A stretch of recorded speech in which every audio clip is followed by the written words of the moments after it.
zoom yango awa eza festival te awa eza festival te awa eza festival te awa eza festival te biso tokobeta festival te Passage Mukendi de Long Jump awa festival te ande aglakwea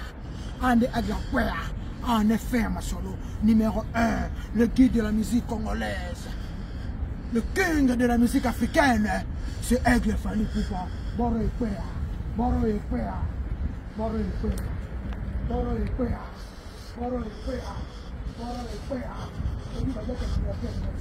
Boro Ekwea Boro Ekwea Aigle Kota awa Aigle Robimela wapi Aigle Robimela wapi merci na bana poto merci na ba diaspora surtout merci na Robi Fema display en couleur de Jean-Jacques Pagnabogar à Genève. Merci na Djonga, grand frère Djonga. Merci, merci na Mbutalombi. Merci na ba maman Château Rouge surtout. Jour rango Château Rouge e fonga maté. Jour rango Château Rouge que ça la fermé mon mboka zobeta. Biso soto fonga na pourquoi? Poto ya kotala événement du siècle. Gladys Mbala awezala événement du siècle. Falotika histoire. Falotika histoire de la musique congolaise. Eglotika histoire de la musique congolaise.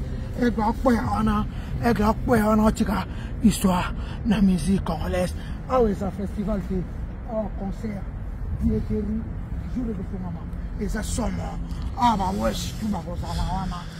Enak fumu a rosalawana. Yaza fumu a rosalawana. Vanessa Kachala, opération Maman Mima Bana. Maman Mima Bana. Papa Mima Bana, Mima Fossé, Mima Madame. Les opérations. Papa Mima Bana. Boro Ekwea. Aigle la poisse en haut. Aigle la poisse en haut. Aigle la poisse en haut. Ipupa el Maramon Bouchou. Le roi de la musique africaine. Motasongi c'est une musique qui n'a pas été wana. Il y en a tout pour moi l'histoire na ya vie. Motasongi sa musique qui n'a pas été. Mobaliana na kechope bafana. Il est le guide de la musique congolaise. Protégeons l'artiste pour l'avenir. Sans Fally la musique congolaise nulle. Sans Fally la musique congolaise nulle. Ah, les festival tantôt Betawa, les années concerts. Ah, les festival Bobanga Fally. Bobanga ne Fally. Boro Ekwea. Tu vas voir un mot. Ekwea.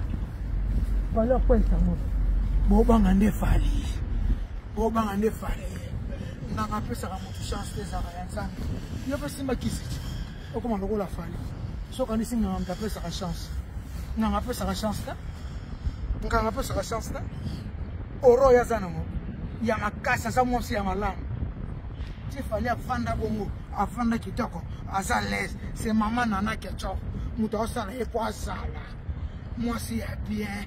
Maman comme ça et papa et moka yemba bakoko mona nana kecho bakoko bakoko bakoko Boro Ekwea Costa Kasanda les plus mauvais garçons du monde Maman Rita Kabundi ONG IM na Canada toujours c'est là bino fallait azokoma histoire nae azokoma histoire nae Boro Ekwea